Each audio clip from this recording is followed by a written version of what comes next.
Bonjour, alors la malnutrition, c'est plusieurs choses assez différentes. Tout d'abord, c'est tout ce qui relève des carences alimentaires, que ce soit en vitamines, en micronutriments, etc. Par exemple, une carence en vitamine A, ça semble à la fois pas très grave à la base, mais ça peut mener à de la cécité. Donc ça peut mener à des choses, à des maladies très graves. Une autre forme de malnutrition, c'est tout ce qui est lié aux excès alimentaires, donc plus tout ce qui est surpoids, obésité, etc., qui là aussi va avoir plein de conséquences en termes d'autres maladies associées, notamment cardiovasculaires. Une troisième forme de malnutrition, c'est la dénutrition. C'est pas ce qu'on voit souvent, par exemple, parfois dans les images de situations de famine, etc.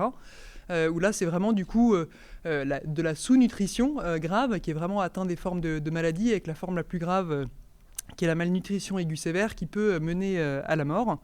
Et ces trois grandes formes de malnutrition, à chaque fois, peuvent mener à des problèmes de santé associés, à des maladies associées.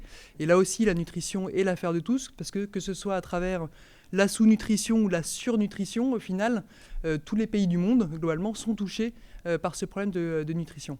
En termes d'impact à l'échelle mondiale, encore une fois, donc, la nutrition, la malnutrition, sous-nutrition ou surnutrition touche tous les pays dans le monde. Pour donner quelques chiffres, par exemple, près de 150 millions d'enfants souffrent de retard de croissance.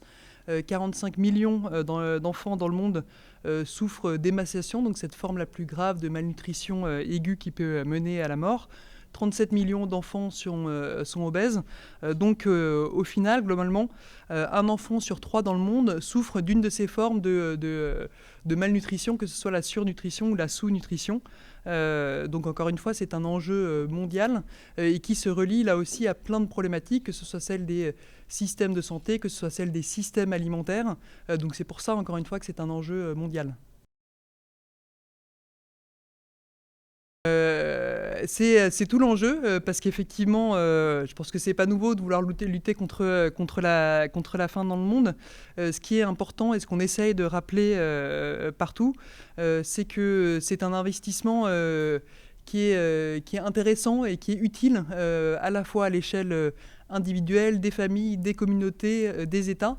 Un dollar investi dans la nutrition permettra d'en économiser 23 derrière, en termes d'économie sur des systèmes de santé, des maladies, etc., mais aussi en lien avec le développement d'une famille, d'une communauté ou d'un pays, parce que, encore une fois, la malnutrition a des impacts à très court terme, mais aussi à long terme, en termes de développement de l'enfant, en termes de développement parfois des femmes aussi, de tout ce qui va permettre le développement d'une économie. Donc la malnutrition se relie à plein d'enjeux économiques qui fait encore une fois que c'est un enjeu pour tout le monde et c'est intéressant pour les pays d'investir dans la nutrition. Le deuxième argument peut-être, c'est de dire que ça fonctionne. Les investissements passés dans la nutrition ont montré encore une fois leurs effets et points positifs. On a réussi au global avec tous les acteurs impliqués dans la nutrition, à faire en sorte que depuis les années 90, les retards de croissance dont je parlais tout à l'heure dû aux carences avaient reculé de 45%. Pareil, la mortalité infantile au global a baissé de moitié depuis les années 2000. Donc ça fonctionne quand on investit réellement dans ces enjeux de nutrition. On en voit l'impact et on en voit les bénéfices. Alors comme vous le savez peut-être, l'UNICEF notamment est souvent en charge de la coordination, notamment dans les situations d'urgence.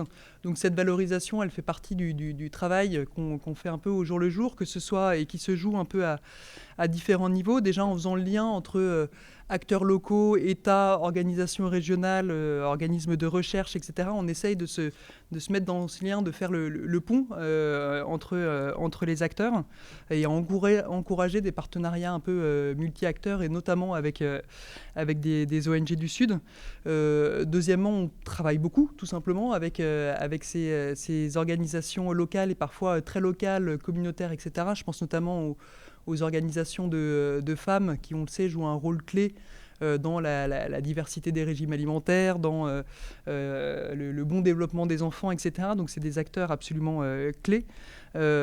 Troisièmement, là aussi dans le pont qu'on va pouvoir faire notamment avec les bailleurs de fonds pour réussir à faire financer, on va souvent se charger de récolter un peu les données de tout le monde pour pouvoir à la fois alerter sur les situations, quand on voit que chacun ramène des données qui sont assez graves et qui mettent des situations d'alerte, mais aussi pour pouvoir valoriser les résultats obtenus et montrer là encore une fois que ça fonctionne et que les actions de terrain ont des effets.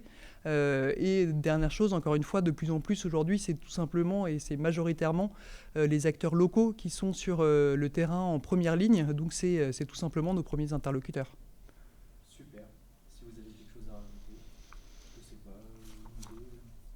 Mobilisons-nous, du coup, pour ce sommet pour la nutrition qui est fondamental. Ça se passe tous les 4 ans. C'est vraiment tous les acteurs mondiaux qui se rassemblent et qui permettent à la fois de définir des cibles politiques, mais aussi des cibles financières qui vont permettre, encore une fois, on l'espère, de réaliser des progrès pour toutes les personnes qui souffrent de la malnutrition dans le monde.